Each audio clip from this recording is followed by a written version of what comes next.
Hi guys, we are back with my mama. This is Ruth Arumala and I'm here with Dr. Claudia Arumala and we are doing part 2 of lessons with Dr. Momma.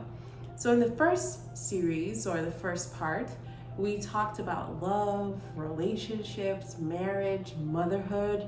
We talked about loss and how to deal with loss. So this part, we're going to be focusing on career and ambition.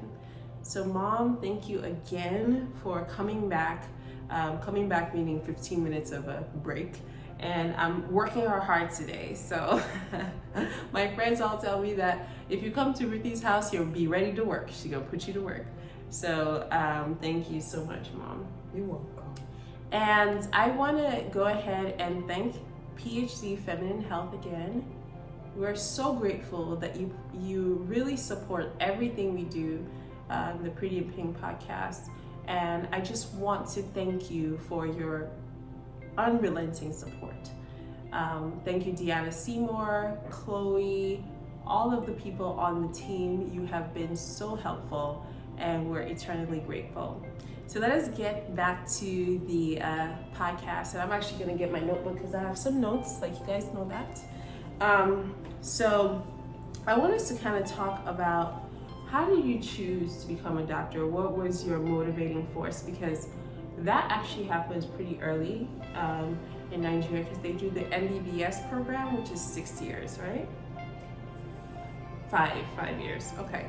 So go ahead and tell us how you chose. So very early in life, I used to like to dissect animals. I would pursue lizards, toads, and dissect them.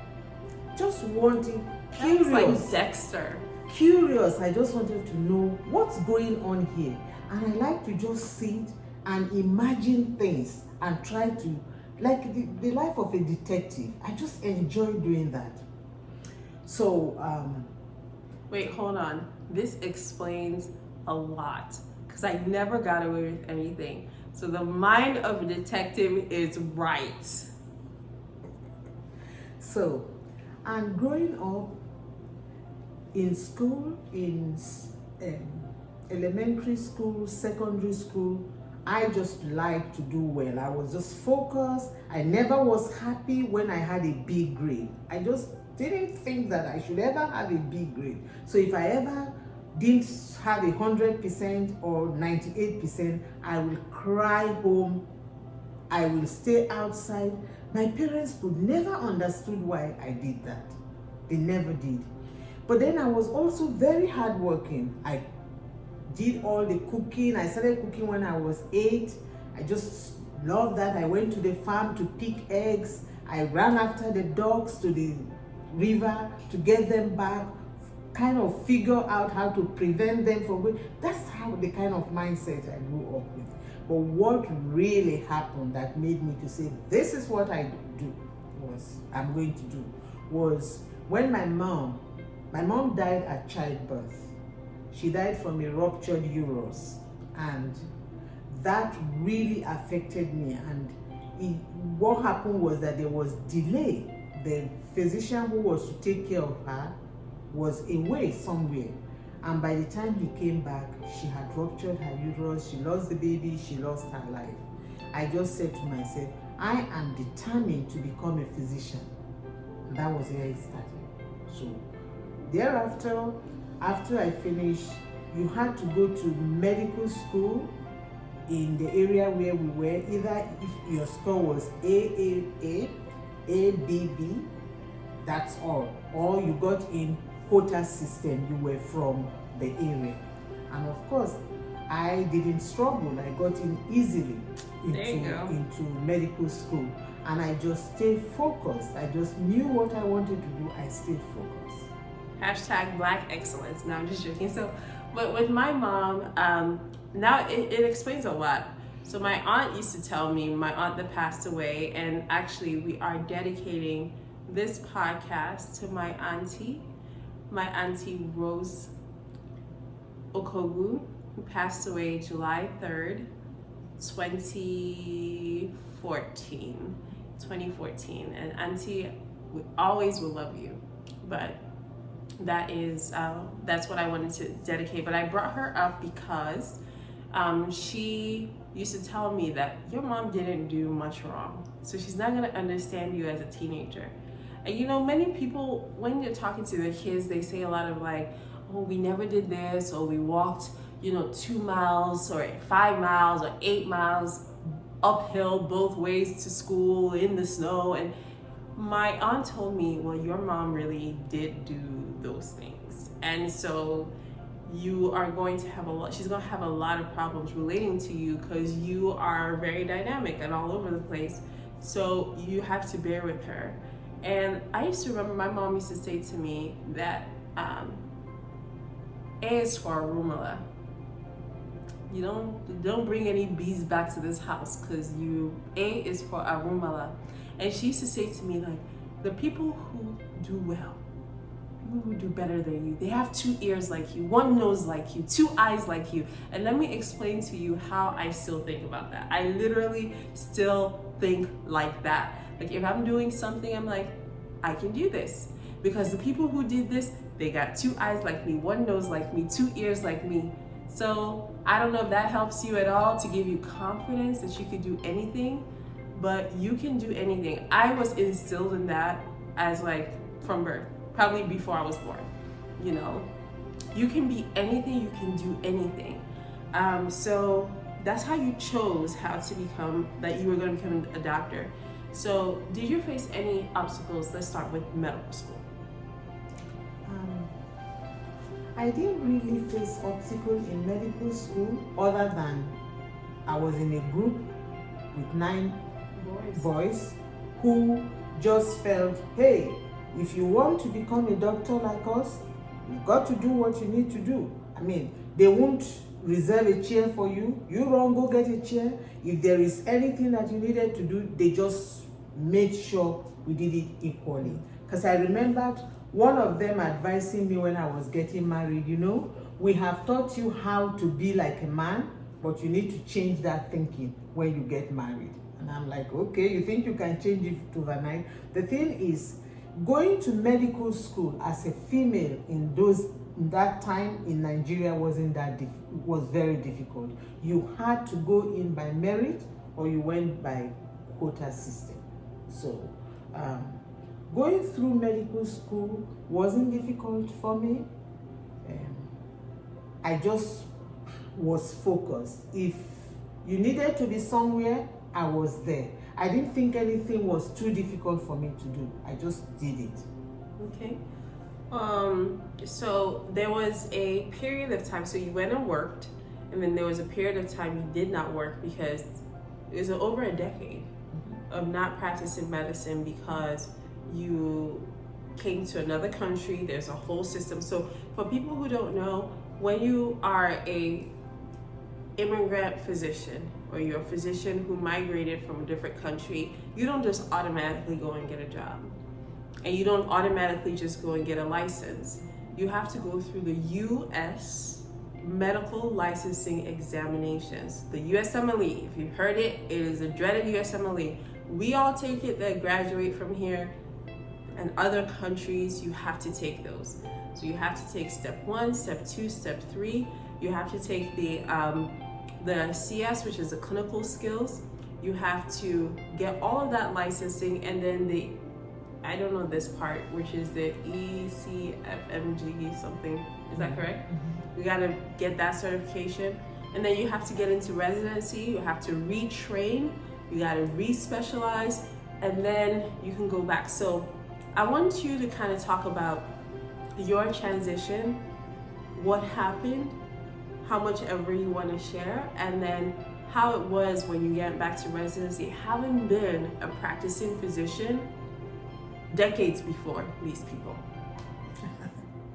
Okay, so when we moved here, I knew my focus was to raise the 3 of you and make sure I didn't lose you to the society. That scared me more than anything else, because here was I in Nigeria. I was a physician. My father was a college professor. We were doing well as a middle class family. And then we decided we want our children to get good education like we did, and the educational system in Nigeria was beginning to fail at that time. So I'm like, oh no, I don't want to lose Ruth, Sam, and David to the society. And so we had one car in the beginning. Dad will go to work with the car, and I'll walk across to bring you guys, take you to school, and bring you back.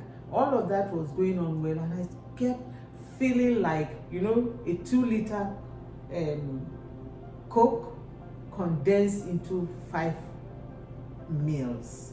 I just felt like I was going to explode not practicing medicine. And that went on for some times.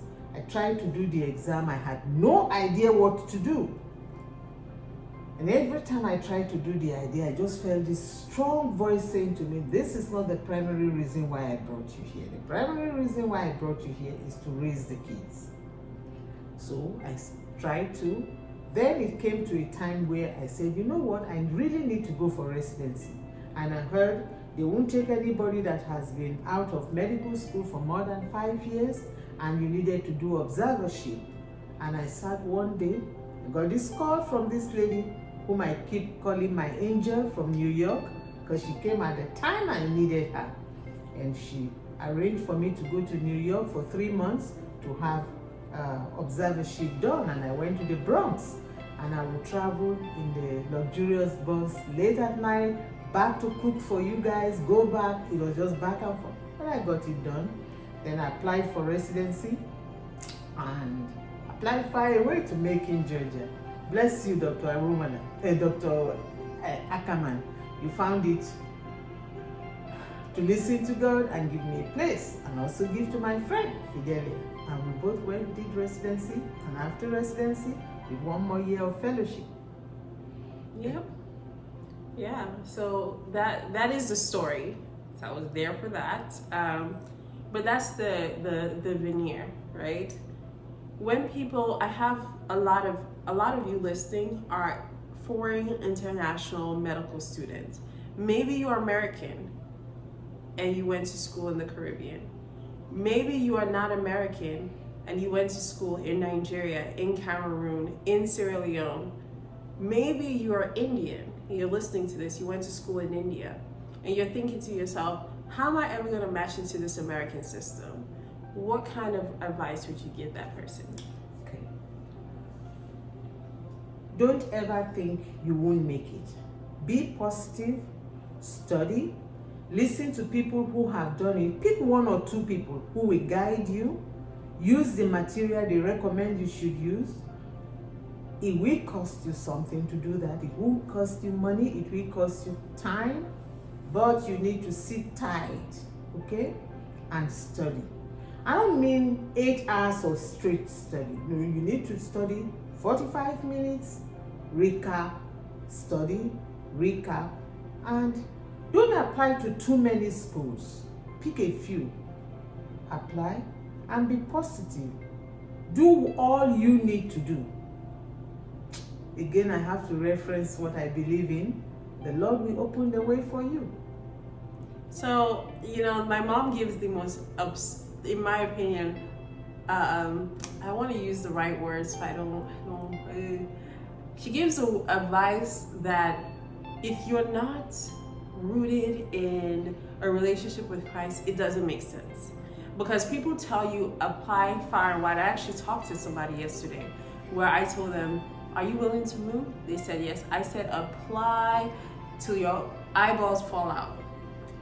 And this is the same advice she gave me. She told me, 4 or 5 places, where's your own? Just pick one. Is it not one you need? So it's the complete opposite of logic, right? But I have to always remember that logic and faith are counterparts. Are enemies. They don't get along. Wouldn't you agree? Mm-hmm. So believing that you have one place makes it a lot different from thinking, oh, I have to roll the dice and make sure that I have enough options. So take that in mind when you're thinking about the advice that my mom gave. It is rooted in faith, is rooted in faith in Jesus Christ. So keep that in mind. Now, you have been a practicing physician for now. So you went to residency at age 50, 51. okay. And so you spent 4 years because you did residency, you did fellowship. So now you've been practicing for 10 years again. And it's so crazy because 10 years just went by like that. What obstacles did you face that you didn't anticipate finishing residency? You finally got it. This is a promise that God gave you. You got it. What are some obstacles that you faced that you didn't anticipate you were gonna face? You know, this is 2020. This is the time we've been facing the pandemic. This is the time we've been facing so much racial awareness and discrimination against Black people. We see it that way. Objective thinking Caucasians see it that way. I did face a lot of discrimination as a Black female. I faced the discrimination with the one fact all of you have listened to, my accent. Okay? They said to me, speak English. I don't understand what you are saying. And I will smile and say, if you listen well, I'm speaking English with an accent I'm going to die with. Okay? So I insisted. See, I'm just by nature, I don't know how to fake anything. I just feel that I'll make it more difficult trying to change how to. She didn't do the wara and the no. I'm gonna. No. I just didn't know how to do that. I say, I'm willing to repeat myself over and over. But you come sometimes, they just look at you and say, no, I want to change doctors. I don't like this doctor. You've done nothing. Just because your color and your accent is different. I got quickly used to that, so I don't take it personal because I don't plan to do anything about it. I have patients who love me, who will not want another physician, and I'm happy with that. I've also faced discrimination even in wages. In wages. Speak on it. I was amazed when that happened. I couldn't believe it because of who did it, when it was done, and they swore it was not true until the documents show it. So, what's my reaction to that? Again, I try not to react. I try to respond. You know what? I just need one bed to sleep on, one car to drive. I have enough clothes. I am not just surviving, I'm thriving. So, I don't compare myself with anyone else, because I am fearfully and wonderfully made. I have so much confidence. I'm thankful to God. My children are growing well. Not are they growing well materially? No, that's not what I'm talking about. My children are growing well spiritually. They've come to an understanding of a close one-on-one walk with God. I don't want anything else. We all want some Tiffany's and some Louis Vuitton, though. My mom is looking at me like, what? What? All right, so, we are very aware that there is a lot of discrimination in our fields. It has become much more robust. A discussion that I have in smaller group chats, I have out in the open, much less out in the open, and I'll tell you why. I think that this is still a very early discussion that needs to be handled prayerfully and logically, and there has to be a reason why. I don't believe in talking without action, so I'll put it that way. What I do want to talk to you about is I have a host of friends. We're all in our early 30s. We're all new physicians. We're all strong Black female physicians. I want you to talk to us about the advice you would give us, number one, about how to face these obstacles solely based on our race and our gender. And secondly, I want you to give us advice on how to take care of patients. Because if I tell you my mom's patient care, boy, you don't want to know. But I want you to tell us like the standard? What is the standard for patient care? Okay. First of all, I want to say you being in the medical field is not just a job, it's a calling. Okay? To take care of people who are not a medical record number. They have a name, they have a face, they are more than who you just see sitting in front of you. They have a lot of things. You need to know the person and know the person well. The other thing I have to say to the generation that we have or about handing the baton over, I am so proud of you. I see these beautiful physicians, strong in their knowledge, which is the power you have, strong in the ability to use their pen as a weapon, which is another strong thing you have going for you. My generation just suck it in. We don't say anything. Your generation speaks. Speak what you speak with love. Speak with what you speak with caring in your heart, but be determined what you are speaking, follow it up with action. Make sure you are not found wanting in your job. You know your job well, you are at your job at the right time, you don't leave earlier than time, you get your patients to trust you, okay? Because you are a complete stranger to anybody who walks into your office. There's a way you can make them feel in 5 minutes, they will relax and tell you things if they want to work with you. And don't worry when they reject you. It's like marriage. You pick your doctor. I don't pick my patients, they pick me. If you don't want me, I don't want to take care of somebody who doesn't want me. You won't want to get married to a man who doesn't want to marry you. I see myself as the man and my patients as the woman, okay?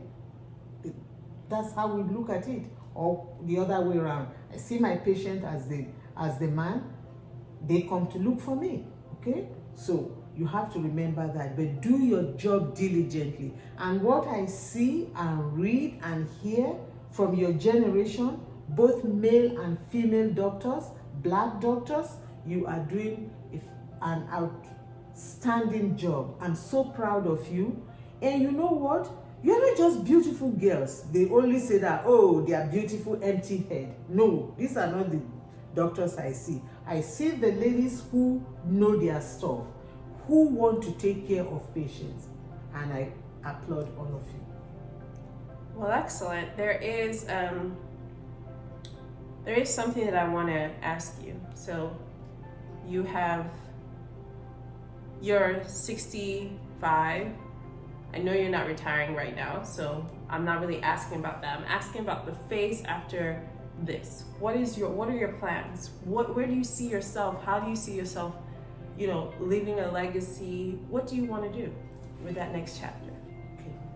So, if I had the means, this is what I would love to do. Open the equivalent of what we call a fattening room in Nigeria, where ladies who are planning to get married, come sit down and learn, okay? How to be wives, how to be mothers, how to juggle this together and be effective, efficient, and successful. That's awesome. I also want to make sure that, and all you mama doctors out there who are in my age group should listen to this. I want us to be able to pass the baton effectively to the next generation.